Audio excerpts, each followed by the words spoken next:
पुलवामा आतंकी हमले के शहीदों की विधवाएं पिछले कई दिनों से जयपुर में अशोक गहलोत सरकार के खिलाफ प्रदर्शन कर रही हैं। बलिदानियों के परिजनों ने राजस्थान पुलिस पर उनके साथ बदसलूकी करने और उन्हें प्रताड़ित करने का आरोप भी लगाया है। राष्ट्रीय महिला आयोग ने अब इस पर संज्ञान लिया है। उन्होंने गुरुवार को ट्वीट कर इसकी जानकारी दी। पुलवामा शहीदों की वीरांगना मंजू जाट और सुंदरी देवी देवर के लिए सरकारी नौकरी मांग रही हैं। शहीद हेमराज मीणा की पत्नी की मांग है कि सांगोद चौराहे पर भी उनकी मूर्ति लगाई जाए, एक स्कूल का नामकरण शहीदों के नाम पर करें। बता दें कि वीरांगनाओं ने अब बदसलूकी करने वाले पुलिस वालों पर कार्रवाई करने की मांग भी जोड़ ली है। लेकिन यहाँ सरकार का तर्क है कि देवर को सरकारी नौकरी देने का नियमों में प्रावधान नहीं है। वीरांगना मंजू जाट का कहना है कि अब सरकार नियमों में नहीं होने का तर्क दे रही है, जबकि मंत्रियों ने पहले घोषणा की थी। सरकार ने तर्क दिया है कि पुलवामा शहीदों को कारगिल शहीदों से ज्यादा पैकेज दिया है। सीएम अशोक गहलोत ने 8 मार्च को लिखित बयान जारी करके कहा था कि पुलवामा शहीदों की वीरांगनाओं को पैकेज दिया जा चुका है, उनकी मौजूदा मांगे अनुचित है। बीजेपी के कुछ नेता अपनी राजनीतिक रोटियां सेकने के लिए वीरांगनाओं का इस्तेमाल कर उनका अनादर कर रहे हैं। ये कभी भी राजस्थान की परंपरा नहीं रही है, मैं इसकी निंदा करता हूं।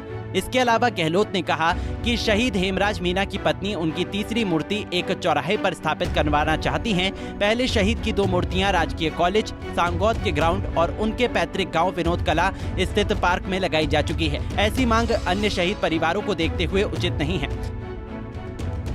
बता दें कि शहीद रोहिताश लांबा की पत्नी अपने देवर के लिए सरकार से नौकरी मांग रही है। इस मांग का जवाब देते हुए सीएम अशोक गहलोत ने शहीदों के बच्चों का जिक्र किया। उन्होंने कहा कि अगर आज शहीद लांबा के भाई को नौकरी दे दी जाती है तो आगे सभी वीरांगनाओं के परिजन और रिश्तेदार उनके अथवा उनके बच्चों के हक की नौकरी दूसरे परिजन को देने का अनुचित सामाजिक पारिवारिक दबाव डालने लग सकते हैं। शहीदों के बच्चों का हक मारकर किसी अन्य रिश्तेदार को नौकरी देना कैसे उचित ठहराया जा सकता है? जब शहीद के बच्चे बालिग होंगे तो उन बच्चों का क्या होगा? उनका हक मारना उचित है क्या? आपको बता दें कि धरना दे रही वीरांगनाओं को पुलिस द्वारा वहां से हटा दिया गया।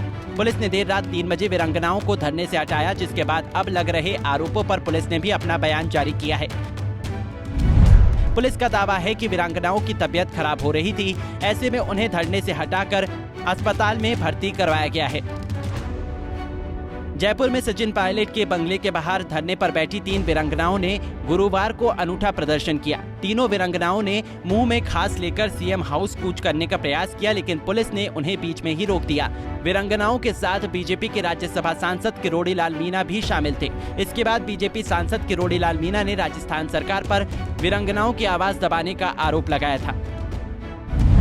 बीजेपी सांसद किरोड़ी लाल मीणा ने कहा कि सीएम ने आज फिर ट्वीट करके वीरांगनाओं के जले पर नमक छिड़कने का काम किया है। वीरांगनाएं आज अधीर हो गई हैं तो मुंह में घास लेकर सीएम हाउस की तरफ मुख्यमंत्री से मिलने के लिए कूच करने लग गई।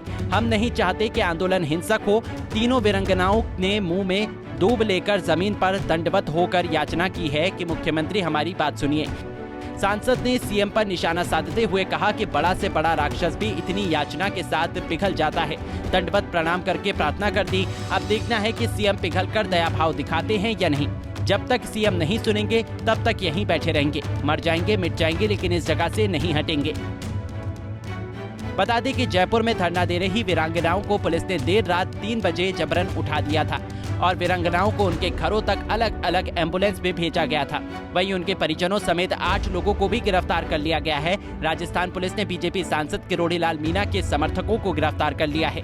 आरोप है कि ये लोग वीरांगनाओं के पक्ष में धरना दे रहे थे। बीजेपी सांसद इनसे मिलने के लिए भी गए। वहां उन्होंने प्रशासन के खिलाफ जमकर नारेबाजी की। उन्होंने धरना दे रही वीरांगनाओं से भी मुलाकात की थी और अशोक गहलोत सरकार के खिलाफ जमकर नारेबाजी की। आपका वीरांगनाओं की मांग पर क्या कहना है? क्या सरकार को उनकी मांगे मान लेनी चाहिए? हमें कमेंट सेक्शन में अपने विचार जरूर बताएं। अब मंत्री को ना देख रहा है क्या है? वो तो उनको भी देख रही है। हम जो मांगे लेके आए थे तो मंत्री यहाँ आते हैं तो 20 मिनट पहले तो कुछ बोलता है और 20 मिनट बाद में क्या बोल देते हैं। कैसे मान सकते हैं हम?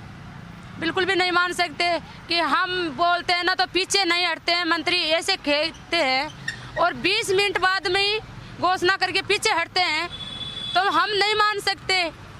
जान निकल जाएगी पर हम तो बिल्कुल लिखित में चाहिए हमारे को तो। और हमारे साथ जो गलत किया था पुलिस कर्मचारियों ने, उनकी सख्त से सख्त कार्रवाई चाहिए। और हमारे को बोल रहा है, मंत्री जी बोल रहा है कि आपको पैकेज मिल गया है, पैकेज के कारण इतना रोष उठ रहा है। अरे आपको पैकेज दिख रहा है हैं? और हमारे संसार उजड़ गया है, सब कुछ गया, पैकेज को के चाटेंगे हैं? उनको पैकेज चाहिए क्या? मंत्री को पैकेज चाहिए, हम देंगे, हमारी जमीन बेच देंगे, हम खुद बिक जाएंगे। उनको पैकेज चाहिए क्या? हम दे देंगे उनको, मंत्री को पैकेज हम देते हैं। पैकेज दिख रहा है उनको, इंसान चाहिए, इंसान रह गए उनके पास, दे दो, हमारे को इंसान चाहिए, हमारे कोई मांगे नहीं, हमारे को इंसान दे देना। जब हम मान जाएंगे, हमारे इंसान लेके घर चल जाएंगे। है क्या इनके पास? उनका पैकेज दिख रहा है उनको, रोज नहीं उठ सकता। नौकरी हमारी है, उनकी नहीं है, उनके बेटे की नौकरी नहीं छीन रहे हम, हमारी नौकरी है, हमारे पति की नौकरी है ना। हम बच्चे को दिलाना चाहते हैं कि हमारे देवर को हमारा गुजारा देवर करता है ना, तो उनको नौकरी देने में क्या हो रहा है? कुछ बिगड़ रहा है उनका? क्या उनका बेटा की नौकरी ले रहे हैं हमें? हम नहीं लगाना चाहते हमारे बेटों को नौकरी में, देवर को दिलाना चाहता है। Bureau report, Punjab Kesari TV. हमसे जुड़े रहने के लिए हमारे YouTube चैनल को सब्सक्राइब करें और नई वीडियो की नोटिफिकेशन के लिए बेल आइकॉन को दबाएं।